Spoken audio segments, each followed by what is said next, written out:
আসসালামু আলাইকুম। আপনারা সবাই কেমন আছেন? আশা করি আলহামদুলিল্লাহ ভালো আছেন। আমিও ভালো আছি, সুস্থ আছি। সকাল থেকে ভিডিওটা শুরু করলাম। এখানে সকাল বাজে হলো 9টা। ঘুমোর থেকে সকাল সকাল উঠে গেছি। আজকে বাসায় মেহমান আসবে, তো তাই জন্য গুছগাছ করতেছিলাম। এখানে চাদরটা চেঞ্জ করে দিলাম। আমার মেয়ে এই রুমে থাকতো, তা মেয়ে যদি থাকতো আমার একটু কর্তব্য চেঞ্জ করে দেওয়ার। এটা হলো আমি চেঞ্জ করে দিচ্ছিলাম আর বালিশটা সুন্দর করে গুছাচ্ছিলাম।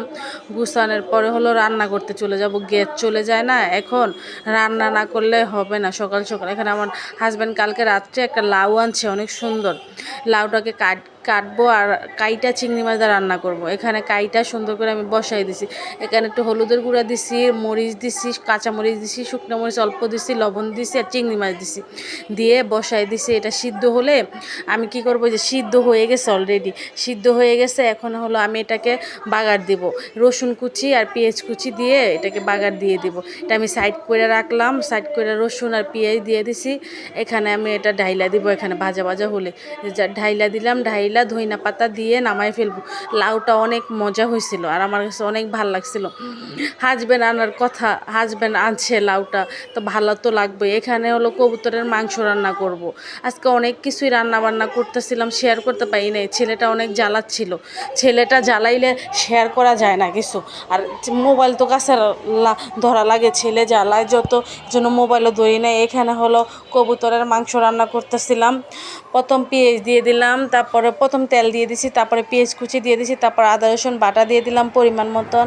বাটা দিয়ে তারপর দারচিনি, এলাচ, লং দিলাম, তেজপাতা দিছি। তারপরে এক এক করে সব মশলা দিতেছিলাম। লবণ দিলাম 2 চামচের মতন, মরিচ দিলাম, আজকে উল্টা পুল্টা হয়েছে, মরিচ দিলাম 3-4 চামচের মতন। তারপরে হলো ধইনা গুঁড়া দিব হলো 2 চামচের মতন। আমি ফার্স্ট কবুতরের মাংস আজকে রান্না করতেছি। আমি এখনও রান্না করি নাই কবুতরের মাংস, আজকে রান্না করে সবাই বলছে অনেক মজা হয়েছিল তরকারিটা, মাংসটা। সবাই বলছে, আমার হাজব্যান্ড বলছে। হাজব্যান্ড তো একটা জিনিস খাওয়ালে যদি বলে মজা হয়েছে, আমার কাছে তো অনেক খুশি লাগে। এখানে হলো আমি কষাচ্ছিলাম তরকারিটা আর কবুতরের মাংসটা। এখানে 2টা কবুতর আনছিল, সুন্দর করে ধুয়ে বাইচ্ছা নিছিলাম। তারপরে হলো যে কষাইছিলাম তরকারিটা, কষানোর পরে মশলাটা এখন দিয়ে দিব। মাংসটা দিয়ে সুন্দর করে 5-6 মিনিট কষায়া তারপরে হলো পানি দিয়ে দিব। আর কবুতরটার ভিতরে না অনেক মাংস হয়েছিল, 2টা রান্তাজে অনেক মাংস।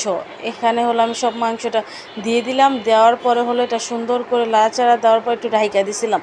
কষানো হয়ে গেছে, কষানো হওয়ার পরে আমি পানি দিচ্ছিলাম, অল্প পানি দিব, পানি বেশি দিব না, এটা কষানো সিদ্ধ হয়ে গেছে। কবুতরের মাংস তো হলো হাড্ডি বেশি, মাংস কম। আমার মেয়ে এই জন্য খাইতেই চায় না। মাম্মু এটা কি খায়, হাড্ডি সব মাংস, এটার ভিতরে হাড্ডি সব মাংস নাই। এবার কথা বলতে বললে মাংসটা উতটা নিয়ে এসে পড়ছে মতন। আমি জিরার ফাঁকি দিয়ে এখন নামাই ফেলবো। আপনারা কমেন্টে বলবেন কালারটা কেমন হয়েছে। সাথে হলো কচু শাক রান্নাছিলাম, কচু শাকটাও হয়ে গেছে অলরেডি। কচু শাক রান্নার মাঝখানে একটু ছাদে গেছিলাম। কালকে আমার ছেলে একবারে ভিজায় ফেলছে, বালিশ, কোল বালিশ সব কিছু ভিজায় ফেলছে। এত খারাপ লাগতেছিল, এত রৌদ্র যে ছাদে রৌদ্র দিছি, কোল বালিশ রৌদ্র দিছি, তোষক রৌদ্র দিছি। তারপরে খাওয়া দাওয়া শেষ করে তারপর বিকাল টাইমে একটু নিচে গেছিলাম। নিচে যাওয়ার পর এদিকে না আমার আশা পড়ে না, যেদিকে আসছিলাম কিন্তু কি সুন্দর মাটির আবিজাবি বিক্রি করতেছিল, আমার তো অনেক ভালো লাগতেছিল। তারপরে একটা মেয়ের জন্য একটা ব্যাগ কিনলাম।